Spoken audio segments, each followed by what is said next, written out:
Okay, we're about to get going with the content for today, but before we get into it, we wanted to put out a disclaimer. So we discussed it as a group and we feel that we needed this slide. So we're going to put the disclaimer out there. You can say you heard it here first. We are by no means an authority on participation rate. You heard it from us. We are simply sharing strategies with you today. Strategies that have either worked for us in the past or strategies that are maybe working for us currently across regions as we're all striving to increase our participation rate. So we're all working towards the same goal. And again, we're just sharing strategies with you today, not to say that any of us is an authority on participation rate. So we wanted to put that disclaimer out first. Also, we want to point out that this is not a one-size-fits-all presentation. What do we mean by that? Not all of these strategies that we'll discuss today will work for every region. But what we do hope is that you can determine which ones will fit your region and implement those strategies to help you meet your participation goals. So are we all on the same page on this before we get into it? I sure hope we are. All right, so let's get moving into our assignment. We're going to get right to it. Just wanted to let you know where we're headed today. So we've got a slide here that explains a little bit about what we're going to discuss. And we're going to cover quite a bit, quite a few subtopics. So we're going to have an in-depth discussion of steps that staff working in the welfare transition program can take on a day-to-day basis to improve the regional participation rate. So during our time, we're going to explore several strategies to leverage to increase your participation rate. Now, Rachel's going to start us out by covering how we can use vocational education as a tool to increase your participation rate. And she's also going to talk about properly assigning activities and deeming hours as other tools. She's going to be followed by Javetta, and Javetta is going to discuss with us how we can use the tool or strategy of understanding the MMR and how that can help us increase our participation rate. Simply understanding the MMR. After Javetta, we'll hear from Marvetta, who's going to cover using exemptions and detailed and effective IRPs as another tool to help us increase our participation rate. And then I'll circle back to you, and I'm going to cover engaging and re-engaging clients through relationship building and how we can use that as another tool to increase our participation rate. And then you'll hear from Jamie.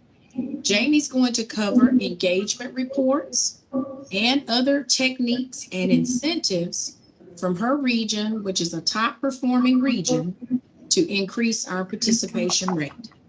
Finally, we're going to wrap it up today with closing commentary and remarks from Kathleen. She's going to round out the presentation, and she may even do some Q&A if time permits. So as you can tell, we've got quite a bit to cover. So I'm going to go ahead and turn it over now to co-chair Rachel Paymer, WT SNAP program manager for Region 20. And I'll ask that you give her a hand clap, give her a warm welcome, make her feel good. Hey, we're about to get into the assignment for today. So over to you, Rachel. Thank you. Somebody said earlier, this is made for short people. It really was. Like Terry said, my name is Rachel Paymer, and I'm the Welfare Transition SNAP Program Manager from Region 20. Today I'm going to cover the work activities and how they're tied to performance. We're going to review the importance of assigning activities properly to assist your region with making participation. Now, this work activity presentation was part of our groups, one our group did in the past. So it was given by Jamie Connolly and her team in Region 22. So we have to give her a big thank you. We are showing you just some highlights of the presentation. The full presentation is found on our YouTube channel. Check it out. So for the welfare transition program, the all-family and two-parent rate is affected by properly assigning activities as well as customer engagement. So the numerator is the total number of families meeting their assigned hours, whereas the denominator is the total number of families receiving cash assistance with a work-eligible individual in the house. The current target for all family is 50% of individuals meeting their hours, and the target for two-parent is 90%. And so later on in our presentation, Javette is going to cover the all-family and the two-parent rate. Okay, so for the welfare transition program, in order for the case to be calculated in the numerator, it must meet certain requirements, depending on the household. So this chart outlines the hours needed for each family type. So in general, a single-parent household, which is designated PA on OSST, has to complete 87 monthly core hours and a total of 130 core hours if the child in the home is 5 or older. If the child is 6 or under, it's just 87. So for a two-parent family, which is designated as UP on OSST, if they're not receiving subsidized childcare, they have to do 130 total hours. I'm sorry, 152 total hours, and 130 those hours. I lost my place. 130 of those hours must be in a core activity. For a two-parent family receiving subsidized childcare, it must complete 238 hours, and 217 is in a core activity. A teen parent with or without a high school diploma or GED complete 87 hours in the core activity, but the teen parent with or without the high school diploma can complete all hours in the GED. Even though it's a core activity, all those hours are counted. A core plus activity, all those hours are counted as core activity. So now we're going to quickly review core activities. So we have core activities are standalone activities that you can assign without having to assign anything else. Employment, job search and job readiness, community service, work experience, vocational education, and training. Core plus activities are not standalone activities. They need to be assigned with a core activity. The exception to this rule is obviously still the teen parent. The teen parent without a high school diploma can complete GED, which is a core plus activity, and all the hours are counted as core. So let's briefly take a moment. We're going to look at core activities. So employment is the goal of the welfare transition program. So it's either subsidized or unsubsidized. Unsubsidized is simply employment not subsidized by TANF or any other publicly funded program. It also includes self-employment and payment in kind. For subsidized employment, the employer just receives a subsidy to offset the cost of wages and benefits paid to the TANF recipient. Okay, so employment must be verified and documented. You all know that. There's some acceptable methods of verification.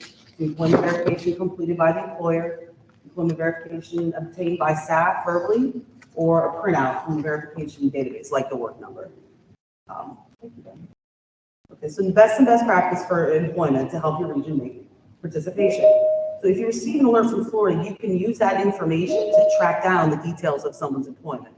You can get their employer, you can contact that employer to potentially get pay stub information. And we all know that you can't take the information coming directly from Florida at face value, but it at least gives you somewhere to start. So another best practice, sometimes our participants need a little incentive or a carrot to follow through with the program after securing employment. Often I've seen them, they get a job, that's what they're supposed to do. They don't need career source anymore, they don't need welfare transition anymore, and they disappear. But if you explain that program to them at the very beginning, you educate them on the opportunities and the obligations, not just the obligations, you're probably going to get more out of them if you make sure that they understand all the things that you can provide to them. Later on, if you have transitional services, not every region has transitional services. So if you have transitional supportive services, tell them about it. Tell them it's an option. If you have transitional childcare, tell them it's an option. If you have transitional education and training, again, educate them as much as you possibly can, because if they think that they're gonna get more out of you, you're gonna get more out of them. They're gonna participate more. I am fortunate in my region, we offer all three: education, support services, and childcare for transitional participants. And finally, the best practice is projecting employment hours for the JPR. Okay, so employment is the only activity that you can project hours for hours for, and for pay stubs that haven't been submitted yet. You just have to ensure that there is no indication that person will stop working. So they can be projected for all types of employment. Before projecting hours, staff must ensure that the employment's been verified and documented in OSSD and a full pay cycle has been received. So the full pay cycle is one in which the individual is paid for the full pay cycle duration, meaning he or she worked the entire pay period. They work from the first day of the pay period all the way through past the last day of the pay period. That's the only pay stubs that you can project with. So when projecting hours, your case notes need to be very detailed. Which job you're projecting from, the number of hours you're projecting. So when we look at this example here, this individual's been working for 5 weeks. He's received 2 pay stubs, paid bi-weekly. The first stub, he only worked 16 hours, which means it's not a full pay stub. You can't project from the first pay stub. But the second pay stub, he worked a full 2 weeks, which is 91 hours. That pay stub can be used to project your hours. So to make participation. In this example, he worked an odd number of hours. We have 91 here. Normally, the program staff just divides it in half, which is easy. If you have 80 hours, it's 40 per week. But in this instance, he had an odd number, so you still divide it in half, but that gets you 45 and a half. OSSD, you can't put decimals, so you're going to do 46 and then 45 for the next week. Next one. Job search and job readiness. Job search and job readiness is another core activity for welfare transition.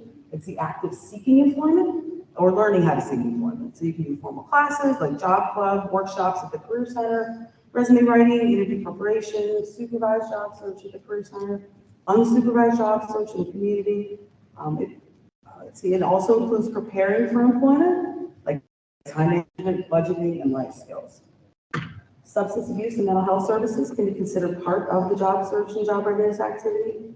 The individual must be determined to be in need of substance abuse mental health treatment by a professional. Treatment can include inpatient, outpatient, classes, workshops, group therapy, etc.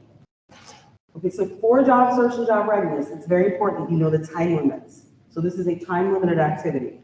Each time job search and job readiness is assigned, you need to review prior enrollment to make sure that you don't go over the allotted time. If time in this activity exceeds the number of hours or days, it will not meet participation and won't meet performance for your region.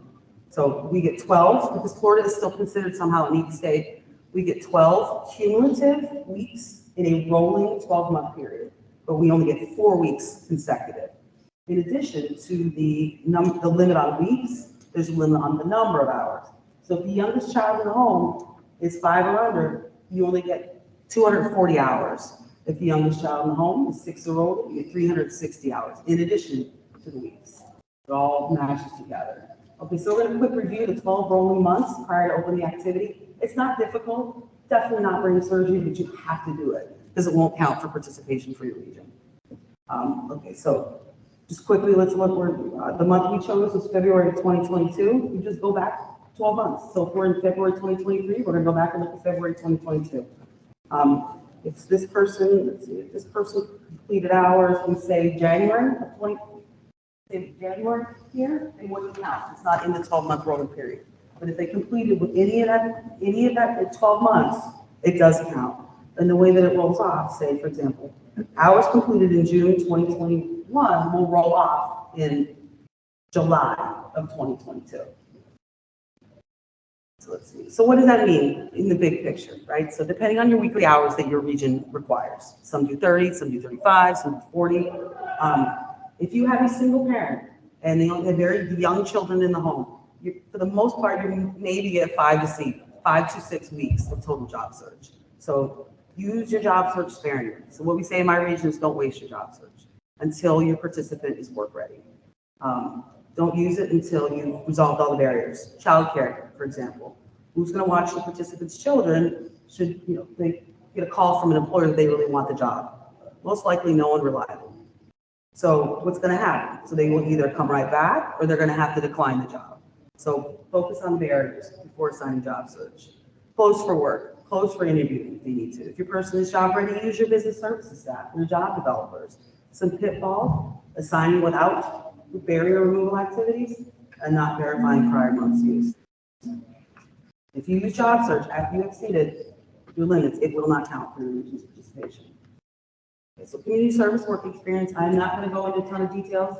We all know it's work in exchange for public assistance benefits. The work verification plan explains those very well, so I'll let you refer to the work verification plan.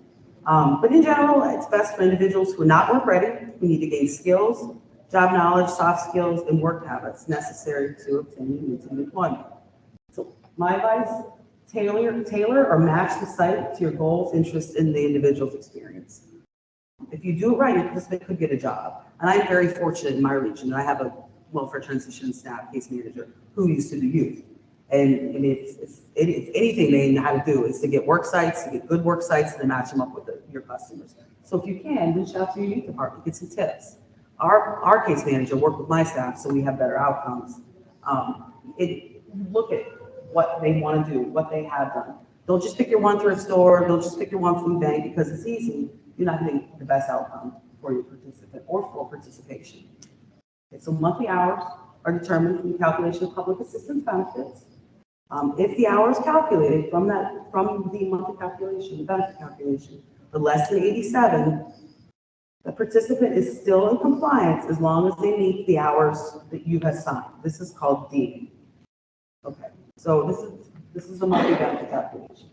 Cash assistance plus food stamps divided by the current minimum wage. Right now, the minimum wage is 10. It's going to go up to 11, which means the hours are going to go down.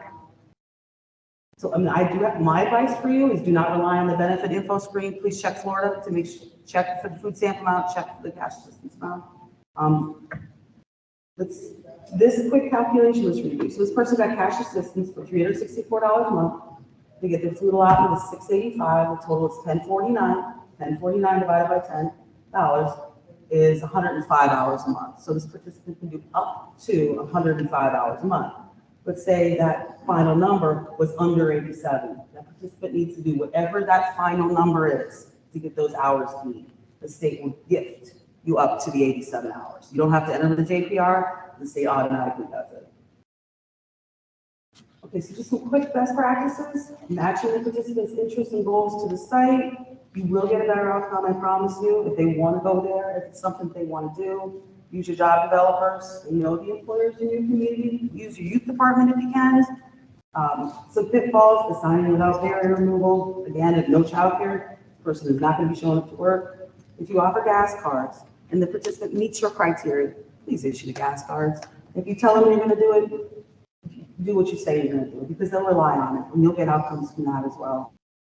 And lastly, not assigning the hours properly when relying on deeming. If your participant is supposed to complete 70 hours to get deemed or gifted up to 87 and they complete 69, you're not going to make participation for the month. Okay, so the last core activity is vocational education and training. This obviously prepares the individual for employment. Florida does not allow standalone basic skills. English is a second language. Proficiency classes to be offered as vocational training, which is unfortunate.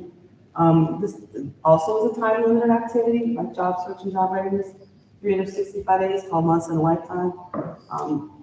You must check for prior use, so hours may include supervised study time in labs, clinical settings, supervised study hall, and up to 1 hour of unsupervised homework time in each class if approved by the instructor. I'm going to discuss study time just real quickly. If used properly, it will help you make participation. The two types of study time, supervised and unsupervised. Supervised is obviously they're supervised. They're supervising the study hall. And it's required by the class. It's required by the instructor. It does not include time spent in class. We've all seen that on timesheets. Time spent in class is actual hours. Unsupervised study time is when the student studies independently without any type of supervision. Participants may be given up to 1 hour of study time per hour they spend in class, as long as it's approved by the instructor. So either a statement or you have a study lab form that you have turned in. Make sure you get a new form and a new schedule each time the semester changes. And you'll get dinged by that for monitoring. Okay, so this is just an example of what this person would be assigned for classroom hours. So he does 10 hours a week in class. He submitted a study lab form that gives him 10 more hours. I'm sorry, he's 5 hours in class. He submitted a study lab form, which gives him 5 extra hours. So he's going to do 40 hours a month of vocational training, which means he's assigned something else, another core activity. A quick review for plus activities. Okay, so job skills training. It's to improve or learn job skills required by the employer. You have to assign it with the core activity to meet participation. This is where you include your literacy or English as a second language. You set it up as job skills training. Education directly related to employment, which is individuals who not received a high school diploma or GED and needed further education related to a specific occupation. So they have to have a specific occupation, a job, or a job offer. You have to assign it with a core activity. And finally, GED, which is satisfactory attendance at a secondary school or any course of study leading to a GED. We lovingly just refer to it as GED. It's adult basic education, obviously participants without a high school diploma or GED, but it also could include individuals with high school credentials out of country, so they can be assigned a GED.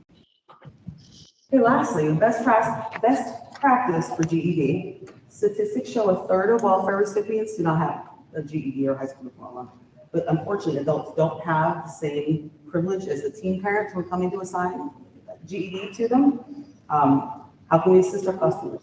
Part-time employment match with GED, community service match with the GED, possible dual enrollment with the vocational training program. I can tell you one of the programs in my region allows them to do GED and cosmetology at the same time, so that's helpful. We try to sign that, and we also pay for cosmetology. So, and then also you can offer them tools to study for exams, like workforce skills of 21st century, metrics learning, different types of online platforms or even in-house platforms. That is all for me on work activities. I'm going to pass the torch to Ms. Javetta Fleury.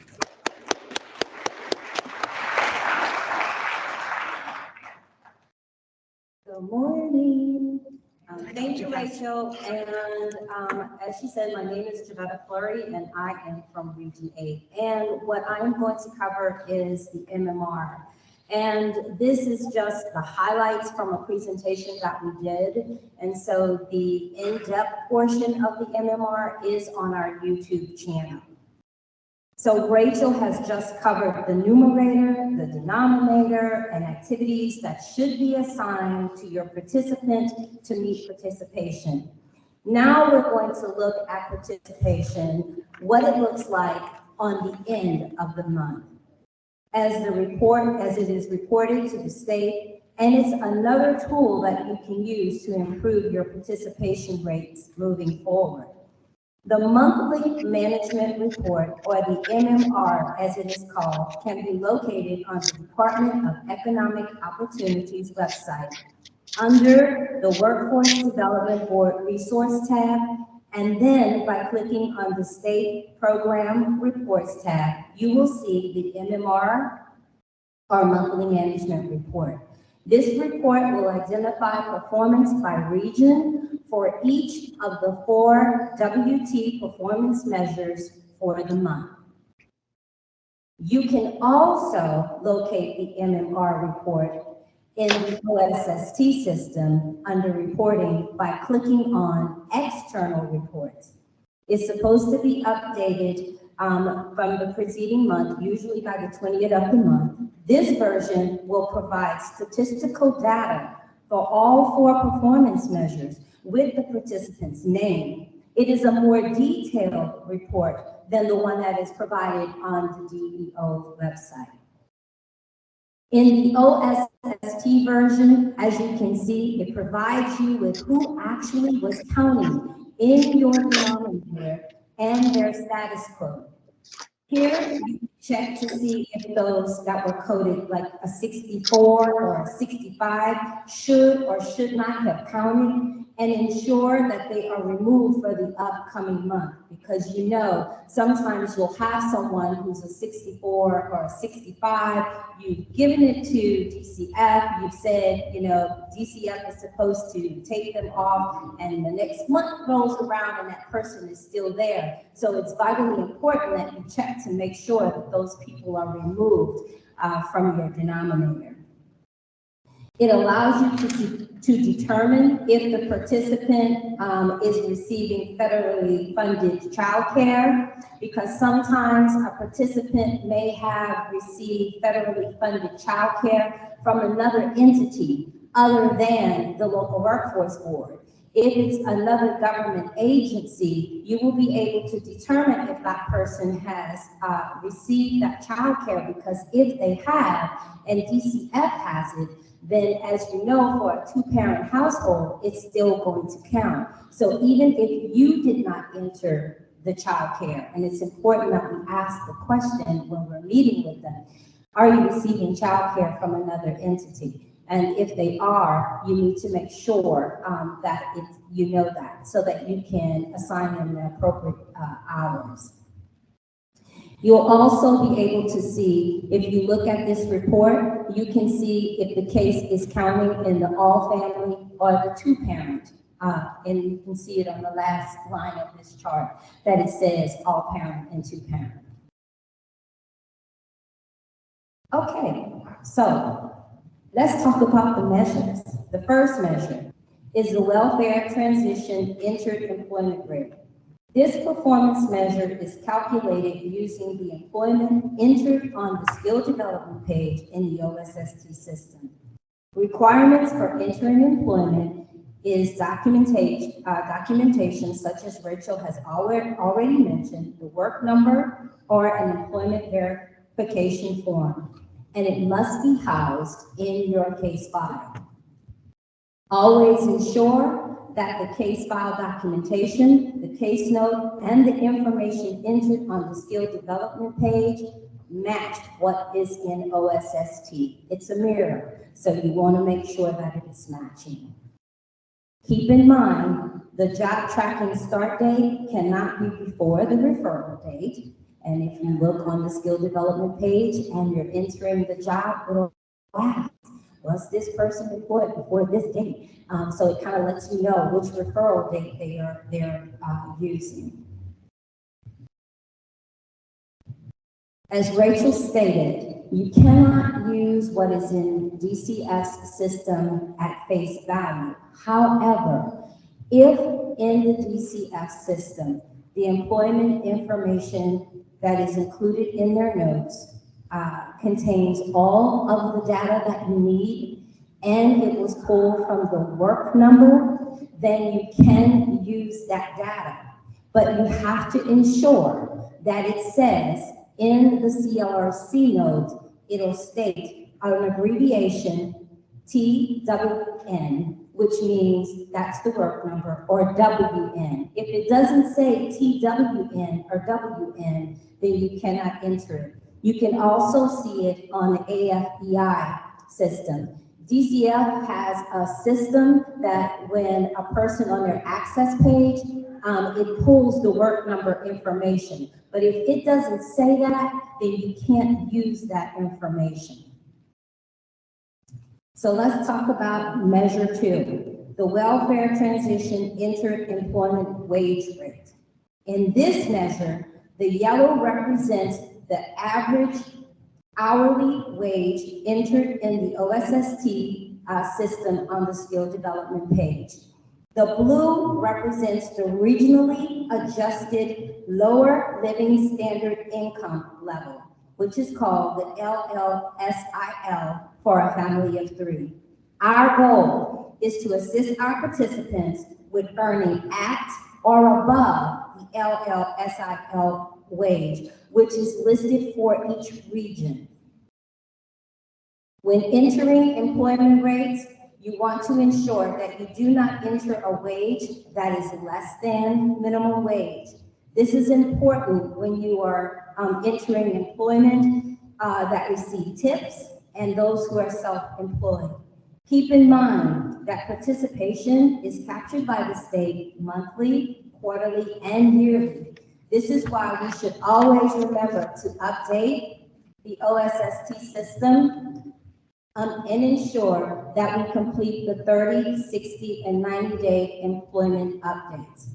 Also listed here is a great tool you can use to calculate hours. It is called the Miracle Salad, and it helps you to calculate your employment hours correctly. So participation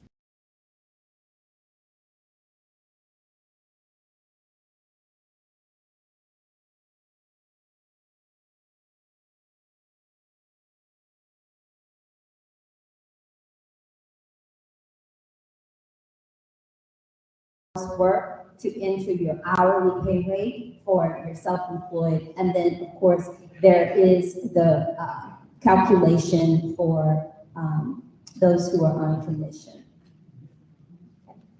And so now we're going to talk about the all-family participation rate.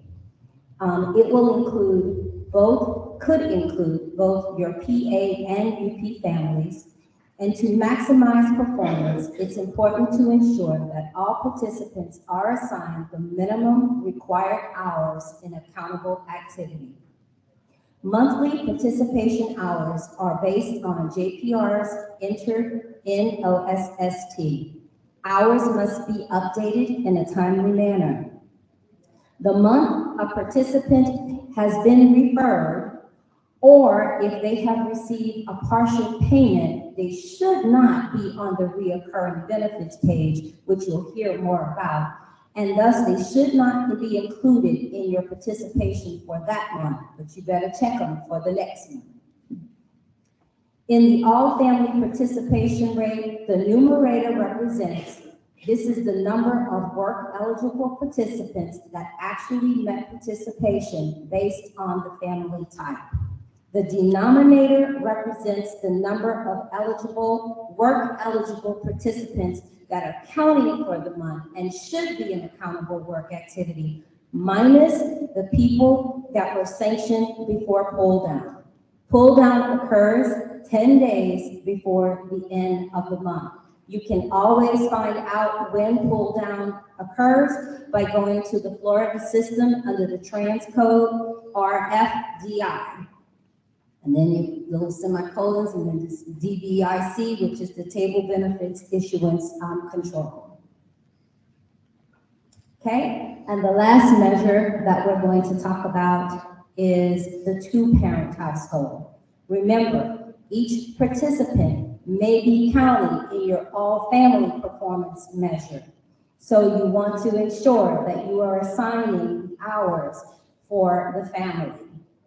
It's important to know, again, if they are receiving federally funded childcare. And for example, just to give you, if it's someone, and maybe they had, they were in, DCF had a case against them, and while they were in that little, getting their case looked at, they were also provided childcare, and so they had childcare, and you want to make sure that you ask about the childcare that they are receiving, okay? So we had some participants who, they came in and they had, they were receiving childcare from ELC, the Early Learning Coalition, and we weren't aware of it. And they didn't say it because when we asked in the intake, do you need childcare? Their answer was no, because they already had childcare. But it was counting. And then when we looked and we wondered why that family didn't make participation, is because we didn't count that childcare. So you want to make sure that you've done it.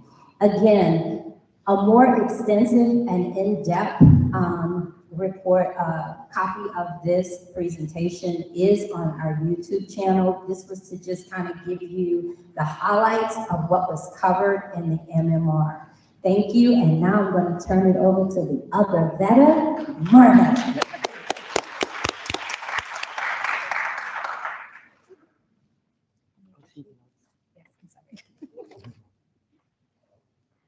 Thank you, Javetta. I think this was built for her.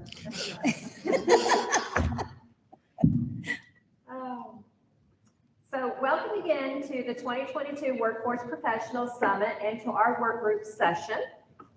In this segment, we'll explore outreach, exemptions, and the dual purpose of a clear, concise, and detailed individual responsibility plan as tools to increase your participation. So first, let's consider outreach to those in applicant status, okay?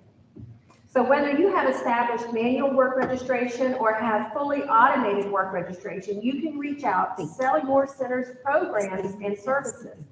This is a conversation with the customer to inform them of what is available to them, whether they are recipients of public assistance or not, as well as opportunities and obligations of the program once approved. This is also a good time to provide information on transitional services available to those who obtain employment and meet certain eligibility requirements. So the focus of our outreach is to directly or indirectly improve participation rates and enrollment in center services by starting the conversation with those in the applicant status with the goal to assist a customer in obtaining employment prior to becoming mandatory through the Career Source Universal Services like Wagner-Pfizer program and other specialty grants. This is where you have an opportunity to sell your center services and get them on the path for obtaining employment before they're mandatory. Also, a goal to reduce the number of no-shows, thereby reducing the potential negative impact on the denominator of performance measures. Have you all experienced no-shows for the initial appointment? So what we're looking for here is to be sure there's clear and concise information prior to becoming mandatory, and to those who are ready to work to utilize our other programs within our centers to get them on that path for a job. Which brings up my next point. We want to also use this opportunity to screen for upfront diversion as an option and set WT program participation expectations. So if they're in applicant status and they have the offer of a job or have obtained a job, then we could divert them from participation in the program and move them on to self-sufficiency, and they would still be eligible for the transitional services to help bridge the gap, you know, with their new job and on their path to self-sufficiency. During the conversation, so on this slide, so during the conversation, you may also want to begin to screen for exemptions. If the customer has completed needs and barriers assessment, you have specific questions that are indicators for exemptions or diversions, such as need for care, upfront diversion, and relocation assistance. For example, the need for care. If during the needs assessment, a customer states yes to the needs assessment question, are you providing full-time care for a disabled family member in your home? Then the customer will be directed to have a need for care form completed by their family member's licensed medical doctor and to submit it to their local Career Source Center. This is also where they're coded for the codes that Javetta and Rachel were referring to, where the code 64 is the code for caretaker of an incapacitated or disabled individual.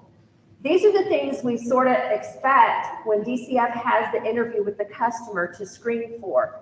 But those things don't always come out in that conversation with DCF. So this is where we're suggesting that you have that conversation with your customers. On another example is a question on the needs and barrier assessment that is used to screen for upfront diversion. If we help you with this emergency, wait, I think I lost myself on the slide. Nope, I'm good. So the question is, do you have an emergency that leads you to apply for cash assistance? And if we help, what we're going to say is, if we help you with the emergency, will it keep you from going on cash assistance? This is a good option where employment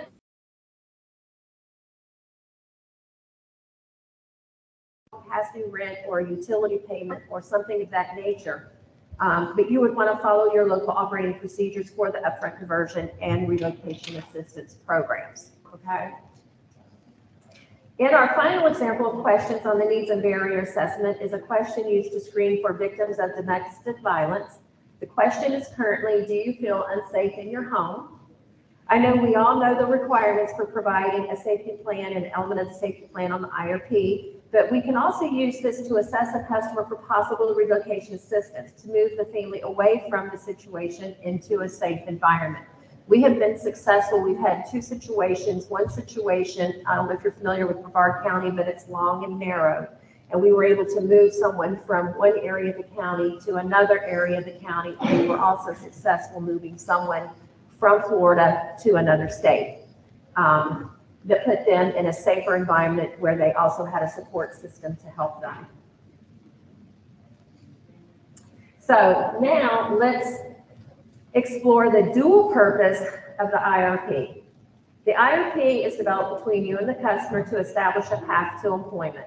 It's a single destination, but there are many routes that could be taken.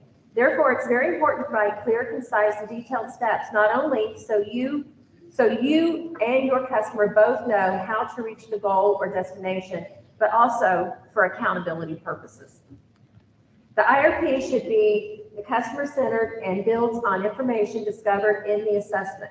It is designed with the participant to be the roadmap to employment, since it may be confusing to the customer who has multiple barriers to reaching their goal, which is what these pegs represent, pit stops along the way. We want to keep it simple. Trying to throw too much information to address too many barriers at once might get confusing, right? So just like preparing to take a trip, as in this analogy, a trip from Disney World to SeaWorld, yay, we're in Orlando, right? You want to present options as seen on the map. And there's different routes that could be taken, right, to address each one of those pegs or pit stops. So assist the customer in determining which route will work best for their situation. Once the route has been determined, write the specific steps needed to reach the destination on the IRP. Please be reminded that some people need a visual and some need a listed set of instructions. Always provide the printed IRP, but you may highlight items of importance and provide printed calendar and fill in dates where activities or deadlines are required. So you can give them that printed IRP. We know it doesn't print in an easy to read, user-friendly way, right? But you can draw lines between line 1 and 2, or you can highlight specific areas, but you can also print a map and list on that map what dates certain things have been assigned and what dates they're due. For those that would assist those with the need a visual. So I showed you the analogy of a map. You have your routed directions listed, and then you have your visual. This is what it really looks like in real life. So you have your career goal, you have your short-term goal. We like to use objectives in our region to kind of help have the IRP flow. We start with the first objective is going to be the assignment. So whatever the assignment is, that objective is going to contain all the details and steps required to meet that assignment. If it's job search, job readiness, whatever it may be. The next objective we like to use is contact information. And the reason I like to list that separately is it's clear and it's concise. It tells the customer exactly how to reach you. You've got your email, you've got your phone number, and what reasons they need to contact you. Has my residence changed? My phone number changed? Has my status of employment or education, has that changed? They're going to know exactly what it is they should be contacting you for and about. Another section is the follow-up appointment. It should be very quick for a customer to identify when they're supposed to meet with you again, right? So on this IRP, you're going to have from the date I meet with you today until the next time I meet with you, which is the follow-up appointment, the set of instructions. Putting more than that on there can be confusing. And then our last objective, we do address support services and incentive services. We put a disclaimer that based on funding availability, you may be eligible for support services, including childcare, transportation, training assistance, and incentives if you remain in compliance with program requirements and complete assigned activities. On the next slide, you will see it's very, very important. If you open your service types, which are your benchmarks, your incentives, your support services, upfront diversion, any of that, before you print the IRP, it will be populated for you. And if you're able to even include the amount, it will be there. It's also important, if you open your activities before you print, it will also be listed. But the more important step for activities is that first objective where you have all the detail written, starting in dates, how many hours, so forth, where they're supposed to do the activity. And it's ever so important to review the acknowledgements with your customer. The language there, let's see, I've lost myself here. The language in the acknowledgements sets the tone for everything. There's no doubt what is expected from the customer, and there's no doubt in what's expected from you. You are also signing that you are going to help them navigate this program as well as track their progress, successes, and failures. So before I pass the mic back to Teray, I'm going to leave you with a quote from a training that I attended recently. And this is very, very important. A customer is the most important visitor on our premises. I think we lose sight of that. They are not dependent on us. We are dependent on them. They are not an interruption in our work. They are the purpose of it. They are not an outsider in our business. They are a part of it. We are not doing them a favor by serving them. They are doing us a favor by giving us the opportunity to do so. You and your delivery of services, the way in which you deliver those services and greet your customers, that is the magic to our customer success. I'll leave this with Teray. Awesome, awesome. Thank you, Marvetta. Hey, you are the magic. I think that's a huge takeaway here today. I hope that at this point that you have gotten some good nuggets to take away with you today. I'm actually learning some things here in the presentation today, and I know we've already had some discussions, but I actually do learn from my peers every time we're together. So good information today. We're going to switch gears though, and we're going to talk about the power of re-engaging participants. Now, how often do you hear relationship building and rapport building as a topic related to welfare transition? Probably not often. Policy dictates to us how we're supposed to handle pre-penalties and sanctions. As you all know, we have formal guidance from DEO on pre-penalties and sanctions, and it tells us how we should attempt verbal contact, case note, mail our letters, and proceed with requesting a sanction if needed. However, policy does not outline for us how to build relationships or rapport with our participants. So this is where the expertise of our individual teams becomes essential, and we have the levity to employ this strategy that we're going to talk about, the strategy of re-engaging through relationship building. So some of the examples that we were thinking about as we were preparing this presentation, one that came up quite often, or came to mind quite often, was an example about COVID-19. There's some other good calls that we could talk about, but this is, of course, a recent example that we can think of.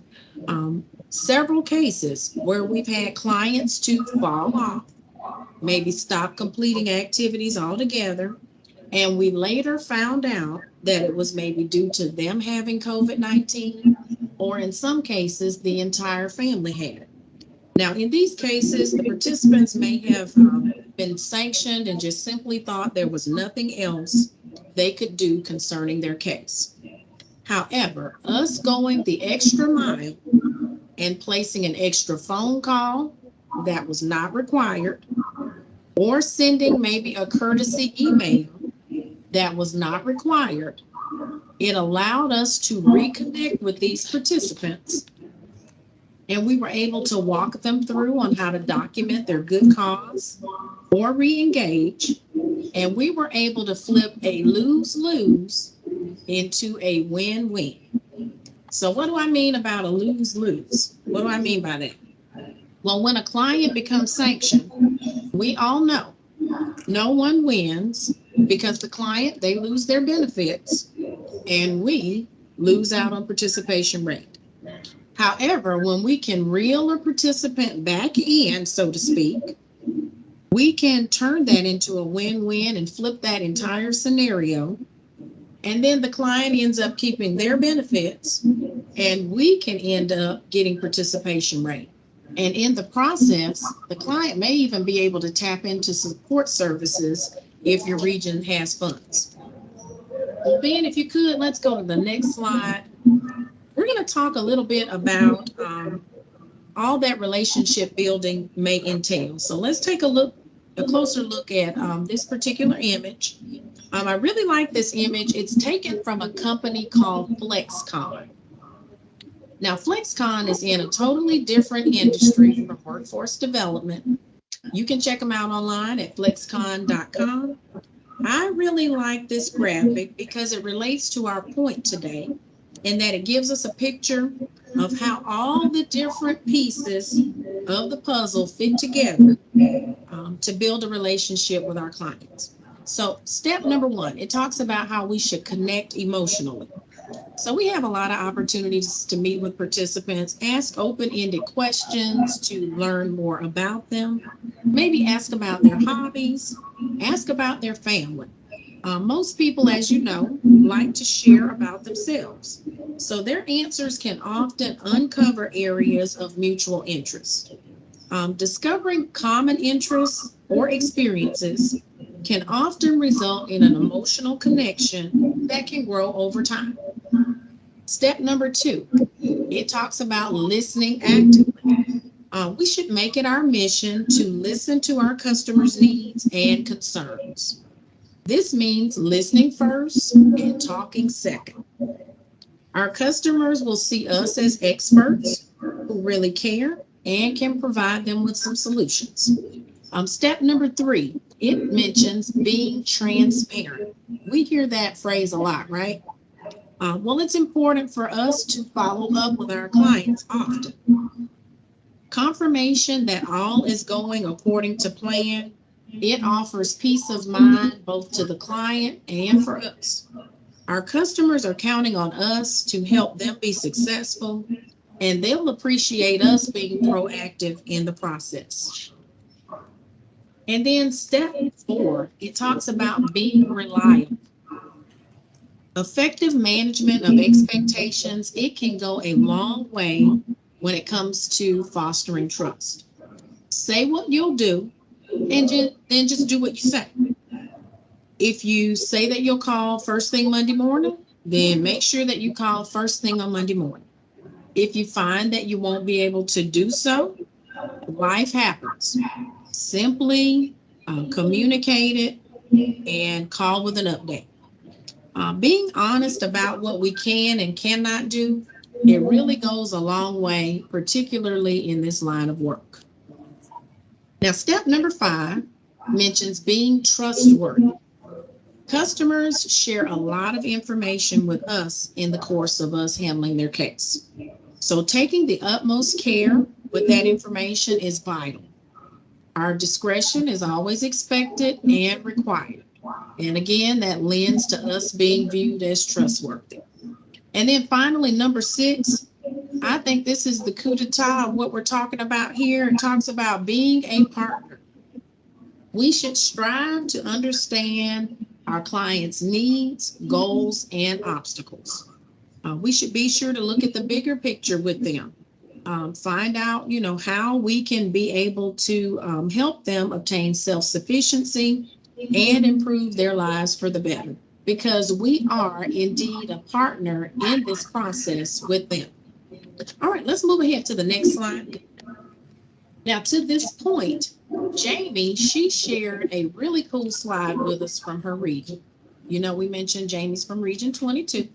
And so this is a slide that they use in their region about the 6-point approach to re-engaging with clients. Now, when she shared this with me, I was like, hey, Jamie, we've got to use it. Is it okay?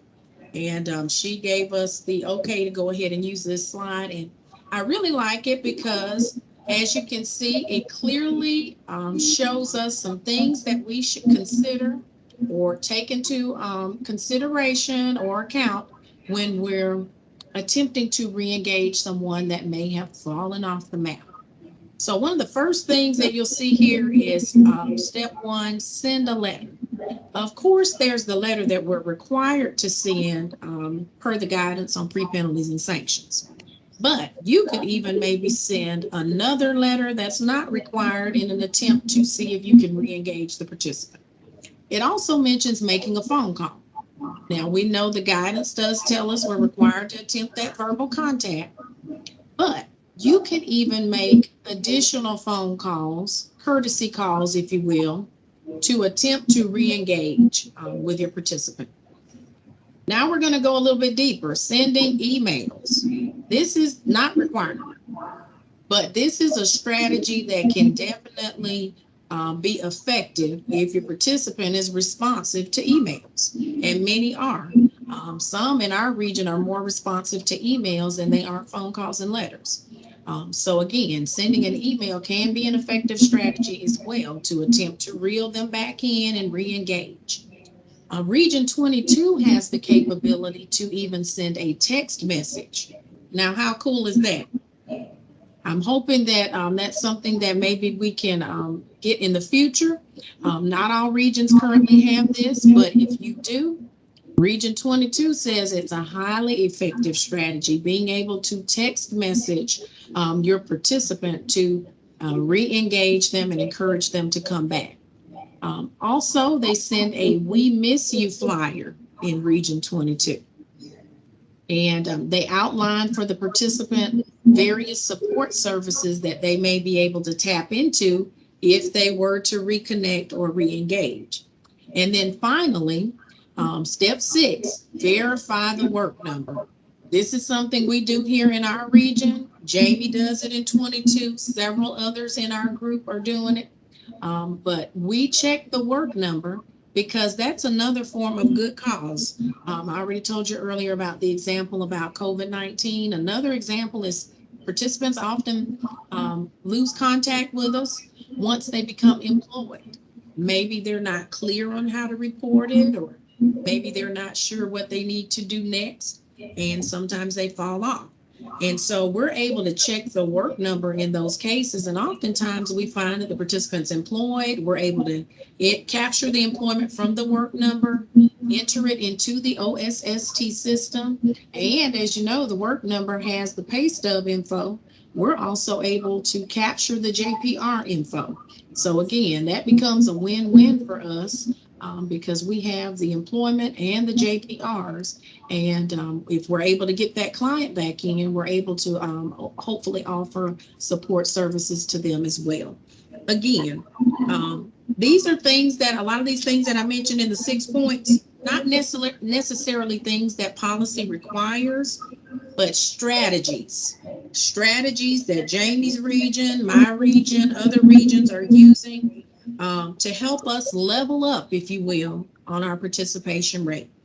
And going the extra mile as it pertains to re-engaging our clients, it can have a very positive impact on our bottom line.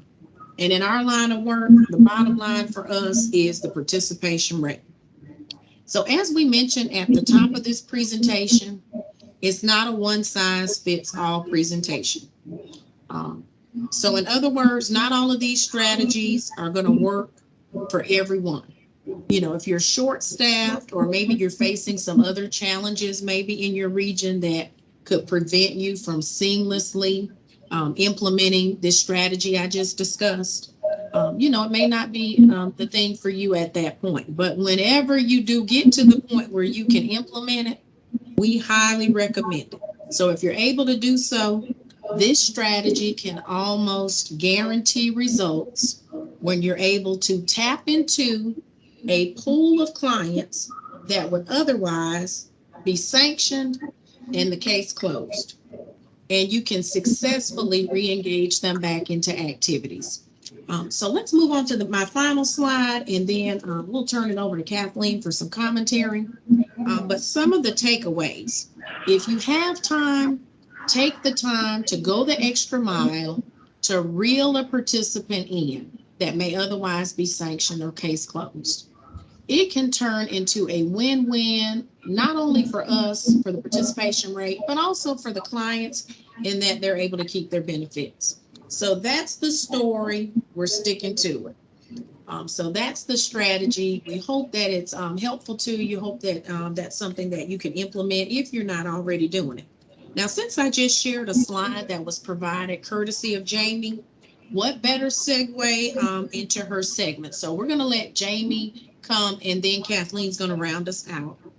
We invited Jamie to be a guest on our panel, and we just want to thank her again for graciously accepting. She's going to share or discuss with you the engagement report, and she's going to share some other techniques and incentives that you may want to consider when trying to increase your participation rate. Now, might I mention quickly, Jamie's region, Region 22, is a consistently top performing region. So we are super excited to have our colleague and friend Jamie on with us today so she can share a little bit more about what they're doing in 22 to level up, and hopefully the rest of us can too. So let's show Jamie some love as she comes to present. Thank you, Teray. It's my pleasure to be here today. Let's talk a little bit about how support services can help with increasing participation.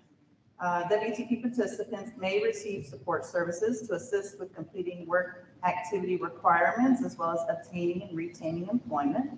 Of course, in order to receive services, the participant must demonstrate a need as well as be in compliance with the program. And documentation for each service should be provided and recorded in the state's tracking system as well as a copy in the case file. Although childcare is one of the main services in WTP, we're just going to explore a couple additional ones that can help with increasing participation. So again, this isn't maybe something that every board has, but it's something that maybe they can consider offering. So with regards to transportation, I know with the recent inflation, some boards have raised the amount that we give transportation services. So in my region particularly, we went from $50 a month to $100 in order to give them that additional support. Clothing can assist customers with purchasing pre-employment, which is interview attire, as well as once they get the job, any additional clothing that they may need for that. Technology, computers or laptops can be provided to assist customers who are working remotely or enrolled in online vocational training. So for example, with my board, we gift the agency's depreciated desktop computers to customers who are in need.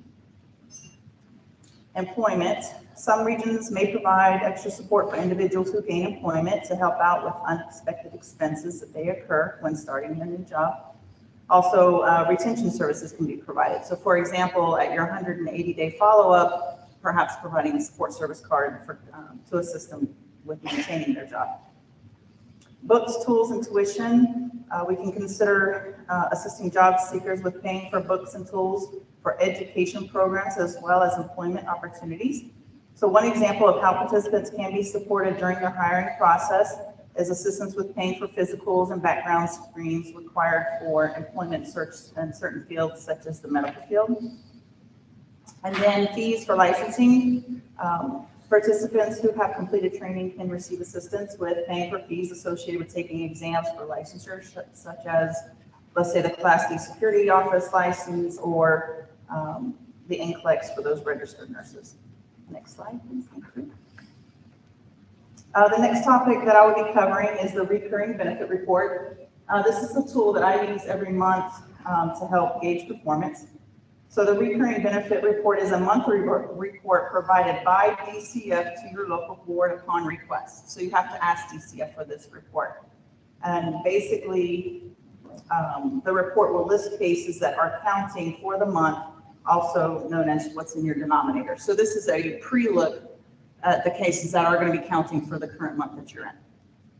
Whereas Javetta covered the post report, the back end MMR. Benefits to working this report are, again, you get the front end data showing cases that are counting. You can distribute that to your staff so that they know exactly which cases that they need to focus on for getting the participation hours met. And then it also lists cases that are counting but may be exempt from participation. So we're going to look at some of those examples. And then, of course, comparing this recurring benefit report to your OSST engagement report, you may be able to find some cases that were not, that didn't transition over to OSST appropriately through the interface so that you can take appropriate action. And then, of course, any discrepancies from this report are presented to DCF so that they can take action if applicable.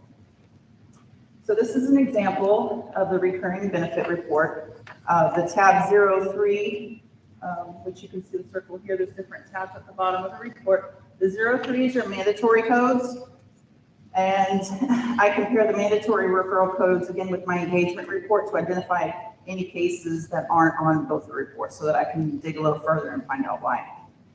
And then, of course, you can also identify cases that have exceeded the time limit. So if you look at the yellow highlight here, you'll be able to identify cases where they've exceeded the allowed 48 months for cash assistance.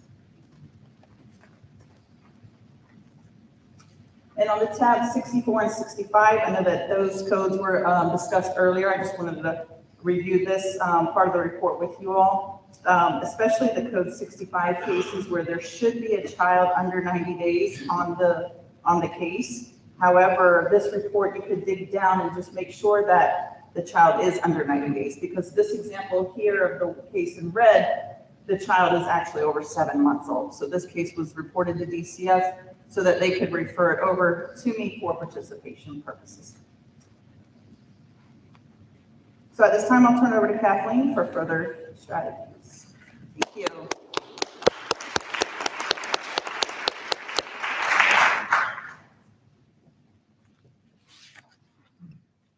Good morning, everyone.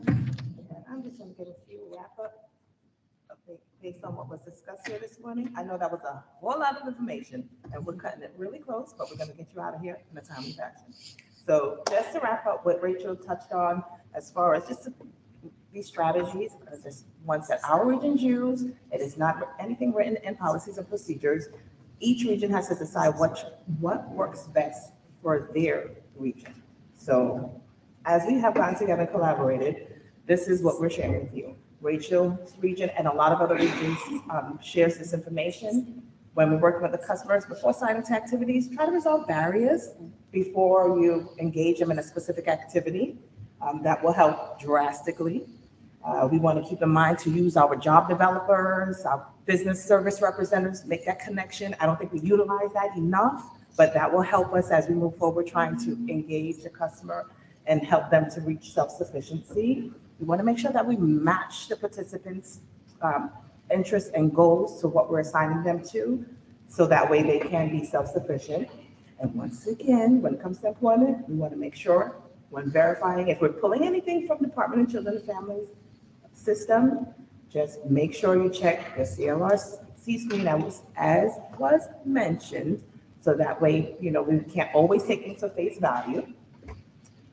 And then when it comes to employment, also, when we're entering hours on the JPR screen, we want to make sure that any employment is definitely verified. And if we're projecting hours, to make sure you have a full pay stub in order to be able to project. And another thing is utilize all the available transitional services that's in your area. Use those incentives. And because we're in the month of September, just a friendly reminder, when it comes to the community work experience activity, at the end of this month, minimum wage increases. So keep that in the forefront of your mind, and to check the Florida screens to see their benefit amounts, so that way you can do the proper calculations, including the increase. And then we have Marvetta Javetta speak about the MMR report. And a lot of us think, well, what does that have to do? How does that affect our hours that we're entering on the customers and collecting information? It has a lot to do. And it's very much needed for us to be aware of these reports, because it shows a whole lot of things that we do and we don't do. When you're entering hours on the JPR screen, it counts. When you enter it late, it still counts. So we want to keep those measures that she's covered, the entered employment rate, the entered wage rate, the all-parent participation, and the two-parent participation. As mentioned, the MMR report, they record monthly, quarterly, and yearly. So keeping that in mind, don't think, well, I didn't get it entered timely, it won't count for the month. Well, you have until the 10th of the next month to get all your hours in, so make sure you just get them in. If you miss it, don't feel like I can't enter it in, still enter all your information, because if it doesn't get captured on that monthly report, it still will count for the quarterly and as well as the yearly report. Okay, am I going too fast for you or keeping up? I'm trying to wrap it up so that way you get all the good information. Okay. And also, JPRs plus completed, not just assigned, completed activities equal participations. That monthly management report reflects every one of our regions' participation. So enter those hours, ladies and gentlemen. And then we have Marvetta speaking about outreach and exemptions and focusing on the IRP. Thank you. Be specific on those IRPs, put in start, begin, and end dates, specify the activity when it's due, schedule a follow-up, make sure you put your contact information in, so there is no reason that that participant is not able to reach out to you. Highlight, if the customer is sitting right in front of you, highlight that information, so that way they can spot check and see what's there, because all that information on IRP seems to be just a bunch of information. If you're going to send it electronically, you can highlight it before you send it electronically to get a signature. So there's many different ways to make sure you point out information so the customer or participant, each one of us calls them clients, customers, participant, share that information so they can see it. And then when it comes to the IRP, just be clear and concise. You want to make sure you're able to hold that participant accountable for what they're about to do. When it's printed, before they even sign and date, they know what they're required to do in order to continue receiving their benefits, and they can be held accountable. So that concludes that portion of that area. And then, as far as Teray was mentioning about building those relationships, that is vital in what we do. We want to be able to let that participant be able to be comfortable, to be able to feel that they can trust us and we're transparent. That relationship building helps us go forward in what that customer will do and won't do. And we want them to be able to come to us and engage so that way we can keep them participating. Use the services that we have. Every region is completely different. So just find out what works in your region and don't try to do what we do, but always inquire, because if nothing is written in stone, everything can be adjusted, okay? Excuse me. And as she says, you can always pull customers back in. We want it to be a win-win situation. Sometimes you get them and sometimes you lose them. But we want it to be a win-win as much as we can. And then Jamie shared some techniques with us for support services. Utilize the support services that is available in your region, and in the incentives, the reporting that she shared with us. Utilize that. That shows us how cases are exempt. It shows us who's counting. It shows us where cases have fallen through the cracks and are missing, that we can pull them back in. So comparing the recurring benefit report in addition to the engagement report will help you find a lot of things that you may miss normally. And on slide 5, I think it was, or 6, has the contact information for Teray and Ms. Rachel. If you have any question, would like to participate in our team, please feel free to send an email to either one or both and share your questions, concerns, ideas. The presentation, I know and I've observed, a lot of you have taken a lot of pictures. Some may come out clear, some may be blurry, but either which way, this will be available to you. If you'd like it, just request it by sending a request to this email. Either one of these emails. Okay, we have cut it exactly on time, so that way you can enjoy your little breaks before we start our awards ceremony. Thank you for attending our session.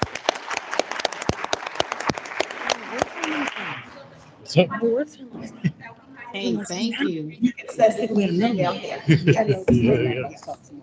I know, right? Bye, hang on, one second. Bye, Trey. See you later, Dre. All right, thank you, Yeah, great guys. job. Amazing job. Thank you. All right, thank you to everyone that's on virtually. Hey, we hadn't had an opportunity to meet everyone, but thank you for joining us. Hope you have a great rest of your day.